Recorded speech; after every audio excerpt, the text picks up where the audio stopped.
इस बात का अनुभव होगा कि पिछले 17 महीनों में उनकी सरकार ने क्या किया और जनता के बीच वो अपनी बातों को कितना पहुंचा पाए। इस यात्रा से उनकी भी समझ में ये बातें आएंगी। पर कहा जा रहा है कि नीतीश कुमार थके हुए मुख्यमंत्री हैं, जो काम नहीं हो रहा था तेजस्वी यादव वो उनसे करवा। भाई अब कौन थके हुए थे, कौन नहीं थे, कौन किससे काम करवा पाया, नहीं करवा पाया, ज़्यादा समय नहीं है। चुनाव लगभग सर पर ही है। इन तमाम बातों का आकलन इन चुनाव में हो जाए।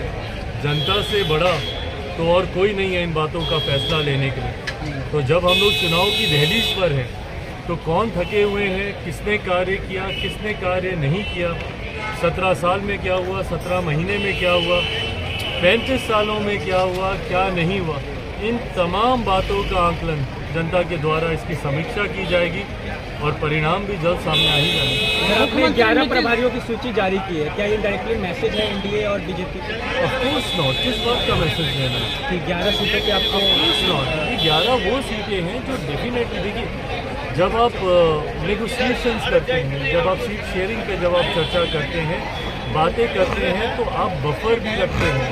ये नहीं तो इसके बदले ये नहीं तो इसके बदले ये। समीकरण के हिसाब से कई ऐसी सीटें हैं जो आपको लगता है, आपके जनाधार के हिसाब से, आपके संगठन के हिसाब से, जो आपको लगता है कि समीकरण जिसमें आप चुनाव लड़ रहे हैं उसमें वो सीटें आपके खाते में आ सकती हैं, या जो सीटें हैं अगर अदला बदली होती है तो कौन सी आ सकती है। और ये तो अभी 11 की ही बात है, बाकी की भी जितनी सीटें हैं 40 के 40 सीटों हम लोगों के लोकसभा हम लोग के चुनाव प्रभारी उन लोकसभा में जाएंगे। और मैं बार बार इस बात को कहता हूँ कि मैं सिर्फ अपनी सीटों पर ही ध्यान दूँ और मेरे गठबंधन को, मेरे संगठन का लाभ ही ना मिले तो फ़ायदा क्या गठबंधन में होने का। अगर आज की तारीख में अगर मैं एनडीए गठबंधन में हूँ, भाजपा के संगठन का मुझे लाभ ही नहीं मिले तो मेरा उस गठबंधन में होने का क्या फ़ायदा। उसी तरीके से जिस गठबंधन का हिस्सा हम लोग हैं, हमारे सहयोगी को भी उसका उतना ही लाभ मिले, उस सोच के साथ हर जिले में, हर लोकसभा में हमारा संगठन मजबूत हो, उस सोच के साथ ये जिम्मेदारी पार्टी के वरिष्ठ पदाधिकारियों को दी गई है।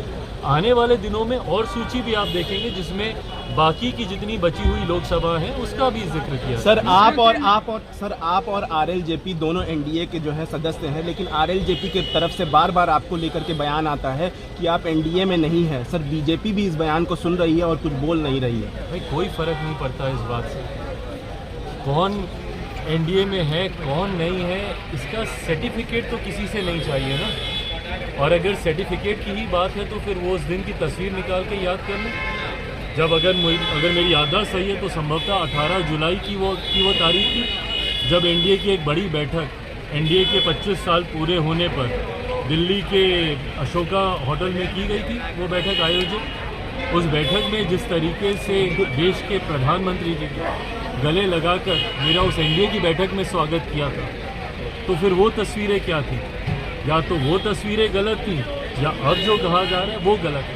हैविंग सेड इट ऑल, हम लोग चुनाव में हैं और चुनाव में मुझे लगता है इस तरीके की टीका टिप्पणी से गठबंधन को ही नुकसान होता है। मैं अपने तमाम सहयोगियों से ये आग्रह करूँगा कि चुनाव का समय है, एकजुट होकर चुनाव लड़ने का लक्ष्य हम लोगों को साधना चाहिए। जनता की बातों को लेकर, जनता के भविष्य को लेकर मैं बिहार फर्स्ट, बिहारी फर्स्ट को लेकर चुनाव में जाऊंगा।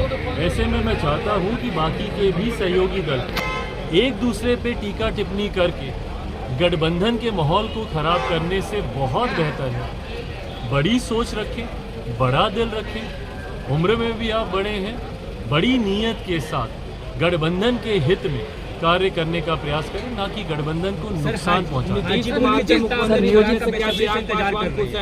हाजीपुर की जनता अपने बेसब्री से अपने चिराग का इंतजार कर रही है, क्या इस बार कहां से चुनाव होगा आपको हाजीपुर से? भाई मैं खुद हाजीपुर के लिए उतना ही बेसब्री से मैं चाहता हूं कि मुझे हाजीपुर में सेवा का वो मौका मिले। मेरे पिता के जाने के बाद मैंने हर संभव प्रयास किया जहां पे मैं हाजीपुर के लोगों के साथ जुड़ पाऊँ, उनके कुछ काम आ पाऊँ। पुनः मैं दोहराता हूँ, ये गठबंधन के भीतर लिए जाने वाले फैसले हैं। मैं गठबंधन की मर्यादा